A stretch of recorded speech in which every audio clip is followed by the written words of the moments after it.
Assalamualaikum warahmatullahi wabarakatuh. Alhamdulillahirabbil alamin wa bihi nasta'inu ala umurid dunya waddin wa ala alihi wa sahbihi ajma'in. Amma ba'du.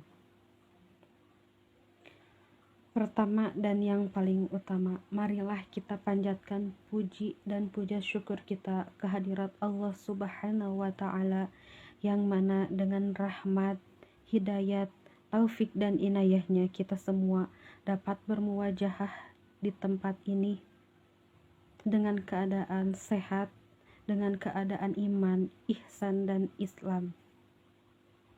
Kedua kalinya, salawat serta salam marilah kita panjatkan kepada junjungan kita semua, Nabiullah Muhammad Sallallahu Alaihi Wasallam.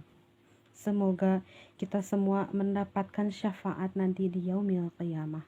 Amin ya Allah ya Rabbal Alamin. Sahabat semua yang dirahmati Allah, pada kesempatan kali ini saya akan sedikit membahas tentang kajian kitab Uqudul Jan karya Syekh Muhammad bin Umar An-Nawawi.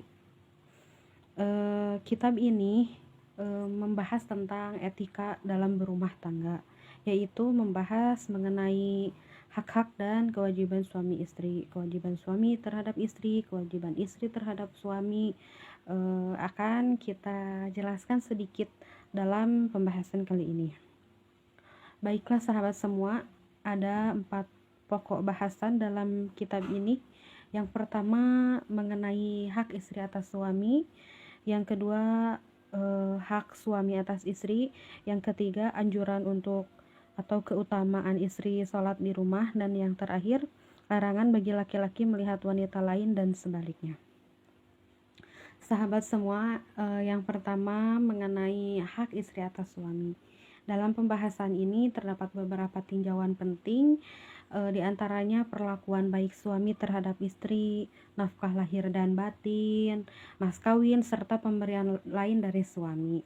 Selain itu, kewajiban suami terhadap istrinya yaitu memberikan pelajaran di bidang keagamaan, baik mengenai ibadah wajib seperti sholat, ibadah sunat seperti sholat sunat ataupun puasa sunat.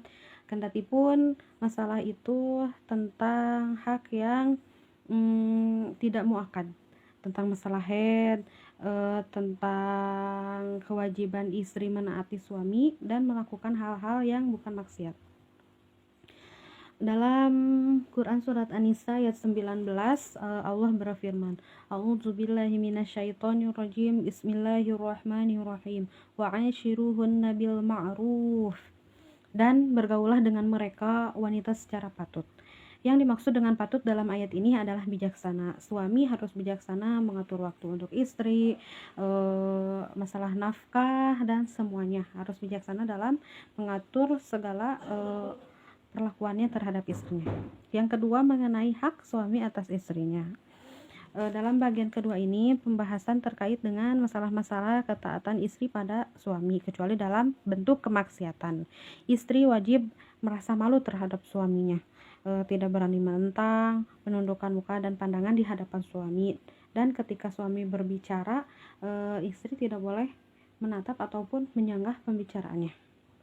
Menyambut kedatangan suami ketika hendak pulang ke rumah, terus melayani ketika akan tidur, memakai harum-haruman.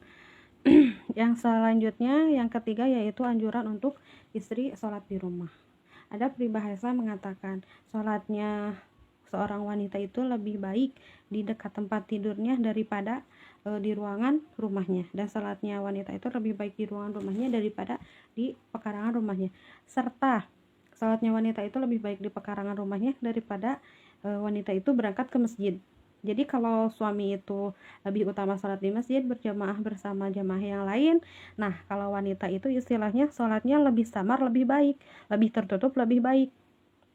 Jadi sebisa mungkin wanita itu tetap taat dan patuh sholat di rumah. Kalau laki-laki utamanya di masjid, dan kalau untuk istri utamanya itu berada di rumah. Jadi apa sih manfaatnya? Ya, manfaatnya kan banyak. Satu, lebih aman untuk wanita tersebut. Maksud lebih aman di sini, dia terjauh dari pandangan-pandangan ditakutkan ya kalau ada yang memandang dia, wah cantik nih. Nah, jadi kan seperti itu, menahan dari pandangan jelek orang lain, seperti itu juga. Dan yang terakhir, mengenai larangan laki-laki melihat wanita lain dan sebaliknya. Nah, laki-laki tidak boleh apa ya istilahnya melihat gitu. Kalau kan ada istilah dari mata turun ke hati. Dulu kan waktu jatuh cinta sama suaminya pasti lihat dulu nih gimana gitu, kayak gitu. Nah, yang ditakutkan di sini timbul perasaan bahwa misalkan perempuan itu atau laki-laki itu lebih cantik dari pasangan saya, lebih ganteng dari pasangan saya. Yang dikhawatirkan hal seperti itu. Jadi tundukkan pandangan ketika bukan dengan mahramnya kita. Maksud dengan mahramnya kalau istri berarti dengan suaminya, dengan anak satu susuan, atau sebab pernikahan karena nasab. Nah, sebab pernikahan karena nasab. Nah, seperti itu. Jadi dua-duanya diharapkan untuk menundukkan pandangan di hadapan yang bukan mahramnya, seperti itu. Jadi itulah sedikit pembahasan tentang pokok bahasan dari kitab Fuqhul Jen. Akhir kata saya ucapkan terima kasih. Mohon maaf atas segala kekurangannya. Mudah-mudahan bermanfaat. Wallahul muwaffiq ila aqwamit thoriq. Wassalamualaikum warahmatullahi wabarakatuh.